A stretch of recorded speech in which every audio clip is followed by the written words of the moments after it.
আজকে সুবহানাল্লাহ পড়তে কয়েক সেকেন্ড লাগে। ঘড়ির কাঁটা ধরে দেখেন, সুবহানাল্লাহ বলতে 2 সেকেন্ড লাগে। মাইনা নিলাম 5 সেকেন্ড লাগে, কিন্তু সুবহানাল্লাহর বিনিময়টা কতটুকু? সৌর জগতের অর্ধেক জায়গা নেকি দিয়া ভরা যায়। জান্নাতে একটা গাছ লাগে, যদি এটার পরিধি কেউ অতিক্রম করতে চায় তো 100 বৎসরও যদি কন্টিনিউ ঘোড়া চালায়, ওই ঘোড়া যে ঘন্টায় 70 মাইল বেগে চলে, তারপরও এটার পরিধিকে অতিক্রম করতে পারবে না। তাহলে লাগলো তো 3 সেকেন্ড, বিনিময় যা মিলল ওটা বিরাট বড়। এই জন্য আজকে হয়তো একটু রোদ্রে বসবো, কিন্তু কালকে যখন এটার বিনিময় মিলবে তখন আফসোস করতে থাকবো যে আর একটু বসলে মনে হয় ভালো হতো, তাহলে আরো বেশি পেতাম। বিদায় দাঁড়ায় কেউ থাকবো না, যেখানেই জায়গা পাই ওইখানেই বসা যাব, মনোযোগ সহকারে কথাগুলা শুনবো। লম্বা কথা হবে না, অল্প সময় কথা হবে। আশা করি মনোযোগ দিয়ে শুনলে দিলে গাঁথতে পারে। আমরা সবাই আল্লাহর কাছ থেকেই আসছি, আবার অচিরেই আল্লাহর কাছে চলে যাব। আমাদের সৃষ্টিকর্তা আল্লাহ, উনি আমাদেরকে অস্তিত্ব দিচ্ছেন, আবার আমরা অচিরেই উনার কাছেই যাব। কোরআন এটাই আমাদেরকে বুঝায়, হুয়াল্লাযী খালাকাকুম, আল্লাহ আমাদেরকে অস্তিত্ব দিচ্ছেন, ওয়া ইলাইহি তুরজাউন, আর আল্লাহর কাছেই আমরা ফিরব। বিদায় ফাঁকি দেওয়ার কোনো সুযোগ নাই। মওত থেকে ফাঁকি দিবে এই সুযোগও নাই, বা আল্লাহকে ফাঁকি দিয়া কোথাও যাবে এই সুযোগও নাই। কোরআন এটা সুস্পষ্ট করতেছেন, আইনাল মাফার, তুমি ভাগবে তো ভাগবে কোথায়? ইল্লা বি সুলতান, যেখানে যাবে ওইখানেই আল্লাহর রাজত্ব। আরেকটা দিকে যদি দেখি, আল্লাহ নিজেই বলতেছেন, হুয়া মাআকুম আইনা মা কুনতুম, যেখানে যাবে ওইখানে আমি সঙ্গে থাকবো। আপনি যাবেন তো যাবেন কোথায়? কেননা আল্লাহ আমাদের সঙ্গে, দূরত্ব কতটুকু এটাও বলে দিছেন, আকরাবু মিন হাবলিল ওয়ারিদ, তোমার শারগ তোমার যতটুকু কাছে না, আমি এর চেয়ে কাছে তোমার। বিদায় যার কাছ থেকে আসছি তার কাছে চলে যাব, আর এটাই চিরাচরিত সত্য। যদিও সামান্য সময় যুবককে যৌবন ধোঁকা দেয়, আমাদেরকে জীবন ধোঁকা দেয়, কাজালাকে কাজের ব্যস্ততা ধোঁকা দেয়, হাটালাকে হাট ধোঁকা দেয়, বাজারওয়ালাকে বাজার ধোঁকা দেয়, অফিসওয়ালাকে অফিস ধোঁকা দেয়, আদালতওয়ালাকে আদালত ধোঁকা দেয়। যদিও আমরা সামান্য সময় ভিড়া থাকি, নারীকে নারীত্ব ধোঁকা দেয়, পুরুষকে পুরুষত্ব ধোঁকা দেয়, প্রত্যেক ব্যক্তিকেই কিন্তু ধোঁকা দিতেছেন। এই জন্য কোরআন সতর্ক করছেন, লা ইয়াগুররান্নাকুম, তোমাদেরকে যেন ধোঁকা না দেয়। কেননা আল্লাহর কাছ থেকে আসছি, আল্লাহর কাছেই যাব, আর এটাই ছিল সত্য। কে কখন যাবে এটা কারো জানা নাই। দুনিয়ার যত বড় ব্যক্তিত্বই হোক, তার জানা নাই যে সে কখন যাবে, কারো জানা নেই। মেশিনও আসে নাই যে মেশিন দিয়ে বইলা দিবে তুমি অমুক সময় যাবে, আর কোনোদিন এই মেশিন আসবে না। এটা চির সত্য যে মেশিন বইলা দিবে যে তুমি কখন যাবে, এই মেশিন কোনোদিন আসবে না। আমরা আল্লাহর কাছ থেকে আসছি, আল্লাহর কাছে যাব, কিন্তু আল্লাহকে পাওয়া ছাড়া যদি গেলাম, যাইতে তো হবে, সবাই যাবে। কুল্লু নাফসিন যায়িকাতুল মাউত, এটাই সত্য। ইন্নী কাতাবতুল মাউত আলা মান তাহতা আরশি, এটাই সিদ্ধান্ত। আরশের নিচে যে আছে তাকে মরতে হবে। বলবেন যিনি আমাদেরকে নিয়ে যান মালাকুল মউত, উনিও কি মরবে? হ্যাঁ, একদিন আসবে, উনিও মরবে, ওনারও মউত হবে। আজকে উনি আমাদেরকে নিয়ে যান, একদিন আসবে ওনার জানটা ওনাকে বাহির করে আল্লাহর হাতে তুলে দিতে হবে। একদিন আসবে, হাদিসে সাফ আছে। কোন এক পর্বে আল্লাহ ওনাকে জিজ্ঞাসা করবে, এইবার কে বাকি? তো উনি বলবে, আনা ওয়া আনতাল হাইয়ুল লাযী লা তামুত, আমি আর আপনি চিরঞ্জীব। তা আল্লাহ বলবে, ফাতামুত আনতা, এবার তোমার পালা, তুমি মরো। লিআন্নী কাতাবতুল মাউতা আলা মান তাহতা আরশি, এটাই আমার সিদ্ধান্ত যে আমার আরশের নিচে আছে তাকে মরতে হবে। আল্লাযী হাই লা ইয়ামুত, যিনি চিরঞ্জীব, ফাহুয়া ফাওকা আরশি, উনি আমার আরশের উপরে, অর্থাৎ আল্লাহ, উনি চিরঞ্জীব। সাইয়ুলকি আলাইহি সাকারাতুল মাউত, আল্লাহ ওনার উপরে মৃত্যুর যাতনা ঢালবেন। উনি একটা চিৎকার দিবে, চিৎকার, এক চিৎকার দিবে আর পড়বে আর বলবে, লাউ আলিমতু সাকরাতাল মাউত মা কাবাসতু আরওয়াহাল মুমিনিন, মৃত্যুর সম্বন্ধে যদি আমার কিঞ্চিত ধারণা থাকতো যে এত কষ্টদায়ক, তাহলে কোন মোমেন মুসলমানকে আমি এত কষ্ট দিয়ে নিয়ে আসতাম না। তো আমাদের সবার চলে যেতে হবে, যার কাছ থেকে আসছি তার কাছে যাব, কিন্তু আল্লাহকে পায়া যেতে হবে। আল্লাহকে পাওয়া ব্যতীত যাওয়ার নাম যাওয়া না। যে আল্লাহকে পাওয়া যাবে, আল্লাহকে খুশি করা যাবে, আল্লাহকে রাজি করা যাবে, তার যাওয়াটা যাওয়া হবে। তার যাওয়াটা মনে হয় বুঝাইতে পারি নাই। এক ব্যক্তি জায়গা জমি সব বিক্রি করে বিদেশ গেল, কিন্তু খালি হাতে ফিরে আসলো। তোর আশাটা কি আশা হইল? হ্যাঁ, আশা হইল? সবকিছু বিক্রি করে বিদেশ গেল, বাড়ি ঘরও করলো, আবার যখন একবারে ফিরে আসলো তো গাঠি বইরা কিছু নিয়েও আসলো, তাইলে ওর আশাটা আশা হইল, ঠিক না? আমাদেরও যেতে হবে, কিন্তু আল্লাহকে পায়া যেতে হবে, পায়া আল্লাহকে খুশি করে যেতে হবে, তাইলে যাওয়াটা যাওয়া হবে। তখন বিনিময়ে জান্নাত মিলবে, জান্নাত। আজকাল তো এই পচা মাটি নিয়ে মারামারি করি, পচা মাটি, কিন্তু 1 মাস যদি টানা বৃষ্টি হয় তাহলে আমাদের এই মাটির থেকেও দুর্গন্ধ বাহির হয়, না হয় না? না, মনে হয় হোসেনপুরের বাণী দিয়ে হয় না, ঠিক না? পচা মাটি নিয়ে মারামারি করি। জান্নাতের মাটি এই পচা মাটি না, জান্নাতের মাটি হইল মুস্কার জাফরান মিলানো মাটি। ওই মাটিতে দুর্গন্ধ নাই, সুগ্রাণই সুগ্রাণ। আজকে তো পচা মাটি নিয়ে মারামারি করি, মনে হয় বোঝেন নাই। কি বলছেন? ভাই ভাইয়ের বিরুদ্ধে কেচ করে, এটা নিয়েই তো হোসেনপুর মনে হয় মারামারি কম হয়। হয় না, হয় না, পচা মাটি নিয়ে মারামারি হয়।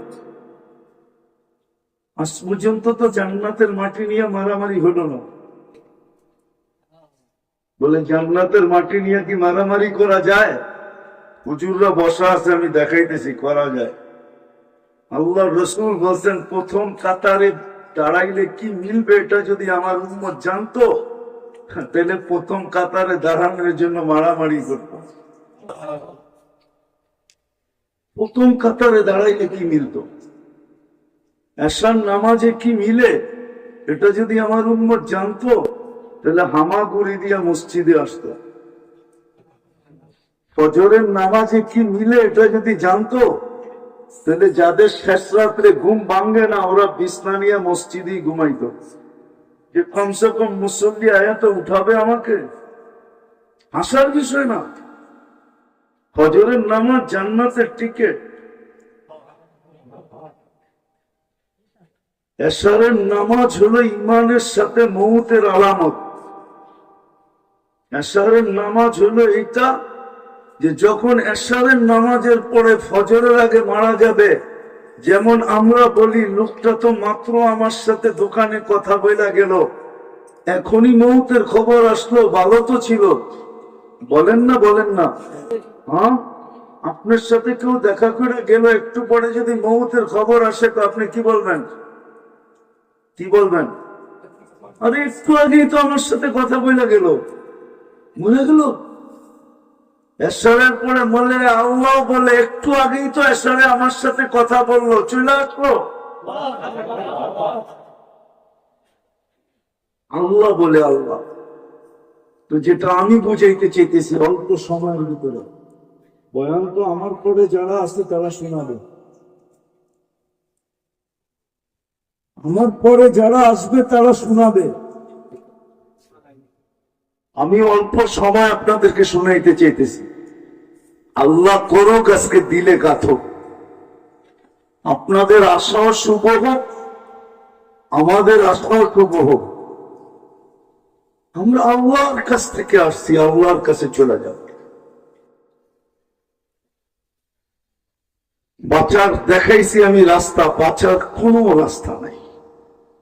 এই জন্যই কবি লেখছেন, যদিও নাকি পালাও তুমি আকাশ হতে লাগিয়েছি, মৌত তোমায় আছে ঘিরি, যদিও নাকি পালাও তুমি আকাশ হতে লাগিয়েছি। সিঁড়ি লাগায় পালাইলো পালানো যাবে না, কিন্তু হ্যাঁ আল্লাহকে পায়া যেতে হবে। আল্লাহকে পায়া যদি গেলাম তাহলে এই পচা মাটি মিলবে না, মুস্কার জাফরানের মিলানো জান্নাতের মাটি মিলবে। জান্নাতের দুনিয়ার এই ছোট বাড়ি মিলবে না। আজকে তো ছোট একটা বাড়ি বাবার, ভাইয়েরা এটা নিয়েই মারামারি করতেছে। এই দুনিয়ার ছোট বাড়ি মিলবে না। জান্নাতের সবচেয়ে ছোট বাড়ি 2,40,000 মাইল। না না, এখনো পুরা হয় নাই, এটাকে আবার 4 দিয়া গুণ দিতে হবে, তাইলে স্কয়ার বাহির হবে। 2,40,000 মাইল, এটাকে গুণ দিতে হবে 4 দিয়া, যা হবে এটা হবে একটা ছোট বাড়ির স্কয়ার বাড়ি। এত বড় বাড়ি মিলবে জান্নাত যদি আল্লাহকে পাওয়া যেতে পারে। যুবকদেরকেও বলতেছি, যুবক বলবো আমি ঘুরে ঘুরে আসতেছি, যদি যৌবনে আল্লাহকে পাইতে পারো তাহলে চিরদিনের যৌবন মিলবে, চিরদিনের যৌবন। জান্নাতের যৌবন চিরদিনের জন্য, দুনিয়ার মতো না। দুনিয়ার যৌবন তো বর্তমানে 30 বছরও থাকে না, কেননা 15 বছর থেকে যৌবন শুরু হয়, আর 30 বছর মিলাইলে 45 বছর হয়। যেইভাবে যুবকরা নেটের আসক্ত, সারা দিন নেট দেখে, এতে 30 বছর পর্যন্ত যৌবন থাকবে না। এখনই থাকে না, এটা তো আমি চ্যালেঞ্জ দিয়ে বলবো 30 বছর পর্যন্ত যৌবন থাকবে না। যেইভাবে এরা নেটের আসক্ত, সারা রাত আজে বাজে নেটে দেখতে থাকে, এটার প্রভাব যে কোন জায়গায় যে পড়ে এরাও জানে না।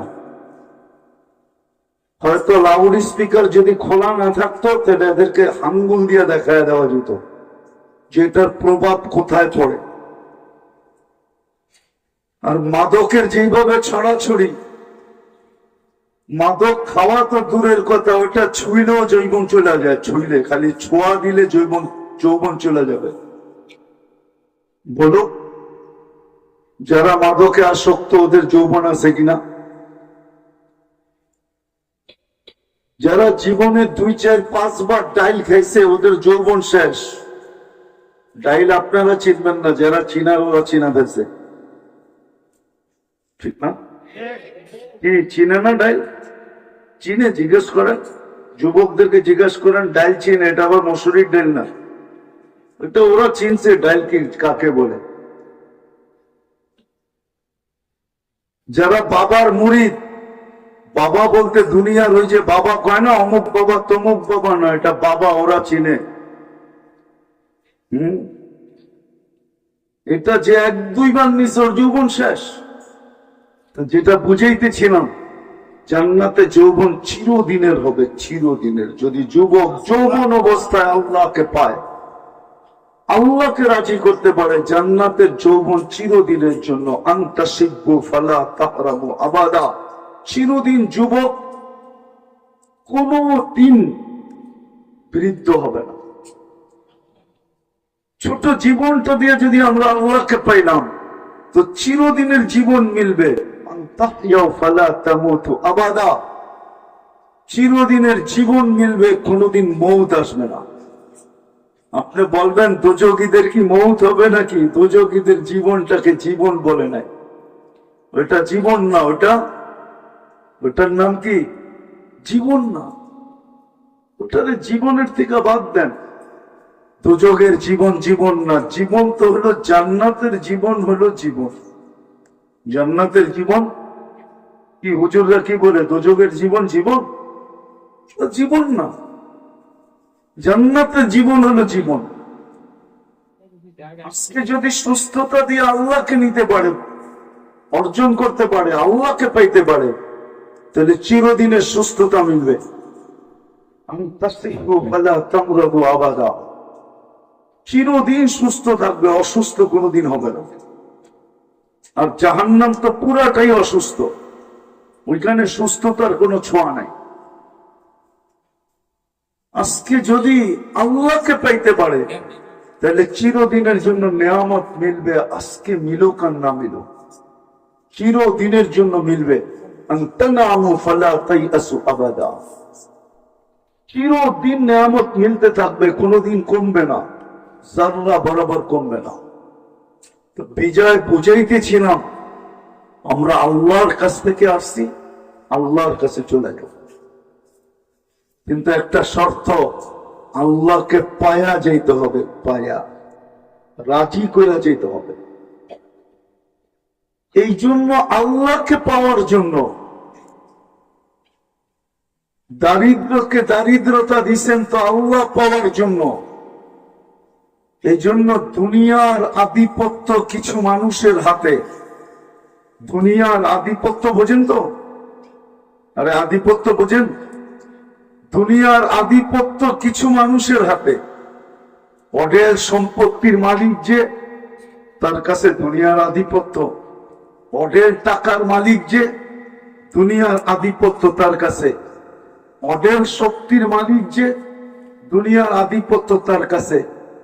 ক্ষমতার মালিক যে, দুনিয়ার আধিপত্য তার কাছে। কিন্তু কিয়ামতের আধিপত্য এক শ্রেণীর মানুষের কাছে, আর কারো কাছে না। কিয়ামতের আধিপত্য হলো ওই দরিদ্র, ওই গরিব যে দুনিয়াতে থেকে আল্লাহকে পায়া গেছে, কিয়ামতের আধিপত্য তার হাতের মুঠায়। আমি প্রমাণ দিতেছি একটা একটা করে। যদি কিয়ামতের আধিপত্য তার মুঠায় না হইতো, তাহলে আল্লাহর রসুল কেন এই দোয়া করলেন না যে আল্লাহ কিয়ামতের দিন আমার সাহাবাদের মাঝে আমাকে উঠায়েন, ওলিদের মাঝে উঠায়েন, গৌসদের মাঝে উঠায়েন, কুতুবদের মাঝে উঠায়েন, আলেম ওলামাদের মাঝে উঠায়েন, মুফতি মুহাদ্দিসের মাঝে আমাকে উঠায়েন, মুফাসসিরের মাঝে আমাকে উঠায়েন, আমাদের মতো বক্তা সত্তার মাঝে উঠায়েন। আল্লাহ রসুল তো এই দোয়া করেন নাই। আল্লাহ রসুল তো দোয়া করছেন, অকসুরনি ফি জুমরাতিল মাসাকিন, আল্লাহ গরিবের মাঝে আমাকে উঠায়েন। তাহলে বোঝা গেল কিয়ামতের আধিপত্য গরিবের হাতে, আর কারো হাতে না। কেননা কিয়ামতের দিন এক সম্প্রদায় থাকবে যে কবর থেকে উঠবে আর সিধা জান্নাতে যাবে। কিয়ামতের মাঠে ভেজাল করার জন্য আল্লাহ ওদেরকে সুযোগ দিবে না। কবর থেকে উঠবে। আরেক রেওয়ায়েতে আছে, ওলামা মানবে কি মানবে না জানি না আমি, কিন্তু কিতাব ঘাটলে পাবে, গরিবদেরকে কিয়ামতের দিন ডাকবে আল্লাহ হিসাবের জন্য। ইতু ফেরেশতারা ডাকবে, চলো হিসাব দিতে। গরিব বেকা হয়ে বসবে, আইয়ু হিসাবিন লানা, আমাদের আবার হিসাব কিসের রে? তা আল্লাহ জানা সত্য জিজ্ঞাসা করবে, এরা কারা? ফেরেশতারা বলবে সব গরিবের দল। কি বলে? হিসাব দিতে রাজি না। আল্লাহ জিজ্ঞেস করবে কেন দিবে না? আজকে তো হিসাবের দিন। তো জিজ্ঞেস করবে হিসাব কেন দিবে না? মা আতান আল্লাহ মালা, দুনিয়াতে মালই দেয় নাই, কি হিসাব? সকালে আনছি বিকালে শেষ, বিকালে আনছি সকালে শেষ, আবার কি হিসাব? মালই তো দেয় নাই, দিলে না হিসাব দিত। বাকি নামাজ, রোজা, ইমান, তিনোটা ঠিক আছে, তিনোটা ঠিক আছে। জন্মসূত্রে মুসলমানের ঘরে, আল্লাহ বলবে সাদাকু, এরা সত্য বলছে।